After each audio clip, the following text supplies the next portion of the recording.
Bonjour et bienvenue chez Hector. Dans cette vidéo, nous allons voir ensemble comment réaliser un import de données à partir d'un fichier Excel. En effet, sur Hector, il est possible d'ajouter du matériel de façon manuelle, mais vous pouvez aussi le faire via un import de données. Pour ce faire, naviguez sous l'onglet Réglages. Vous allez ensuite cliquer sous le menu Import de données.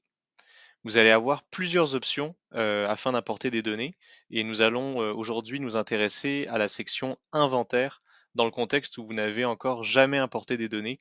Vous allez devoir alors utiliser le gabarit inventaire que vous voyez ici. Notez qu'il est également possible d'importer des portions de votre inventaire si vous avez déjà ajouté du matériel au préalable. Pour cette vidéo, on va se concentrer vraiment sur l'inventaire. Donc vous pouvez télécharger ce gabarit et vous allez ensuite pouvoir ouvrir ce fichier sur Excel ou Google Sheets. Une fois le fichier ouvert, vous allez avoir différentes colonnes que vous devrez remplir afin de pouvoir adapter vos données au format du logiciel. Parmi ces colonnes, il y en a quelques-unes qui sont obligatoires. Nous allons les découvrir ensemble. Alors, vous trouverez ici une section guide d'utilisation qui vous explique vraiment la signification de chaque colonne, celles qui sont obligatoires et celles qui ne le sont pas. Donc vraiment, tout est bien spécifié à ce niveau-là si jamais vous avez des doutes. Donc au niveau de l'explication globale, vous allez retrouver ici une section correspondant à la localisation. Donc ça s'appelle Stockroom.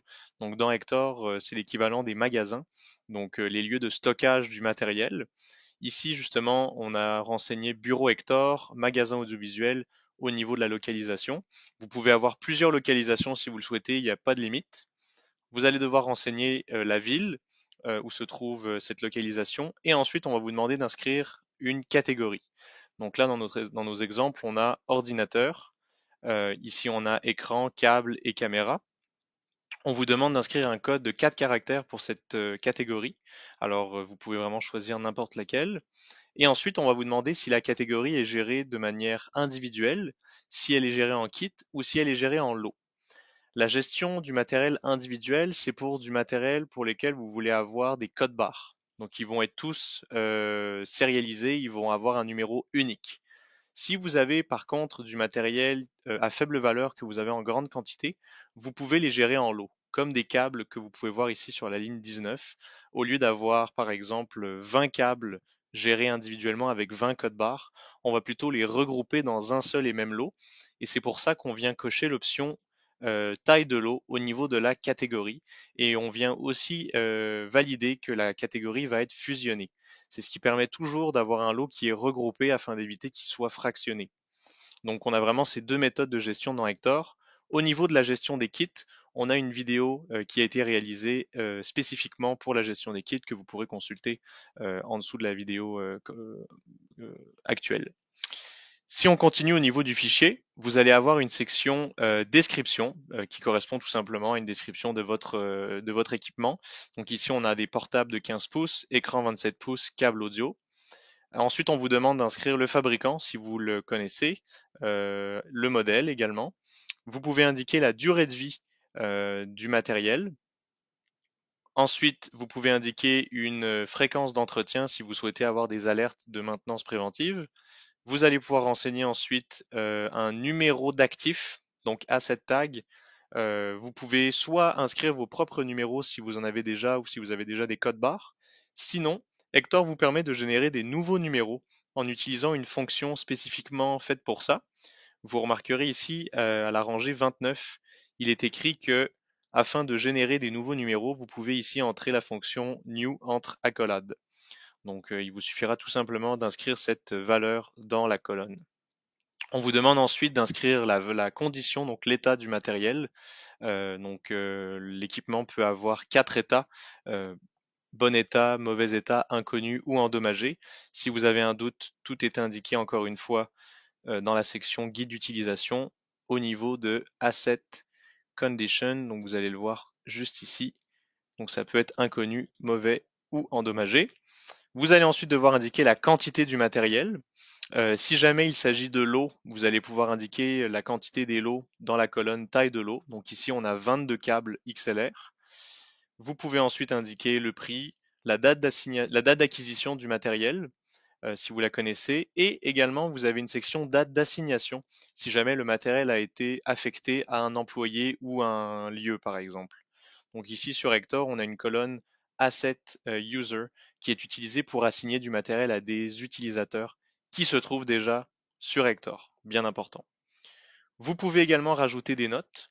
Et pour terminer, vous pouvez rajouter des champs personnalisables sur Hector qu'on appelle des attributs. Donc, il vous suffit de rajouter des colonnes après le fichier. Les colonnes sont personnalisables et il est important de respecter le format A avec la barre verticale et ensuite vous pouvez renseigner le nom de votre attribut, comme vous pouvez le voir ici. Afin que l'import de données puisse être réalisé correctement, ça va être important que vous ayez au préalable créé vos attributs sous la section Réglages attributs. Et donc on va vous demander ici de venir les créer, donc créer vos propres champs personnalisables. On a une vidéo qui a été faite exprès pour ça, qui vous explique la procédure également.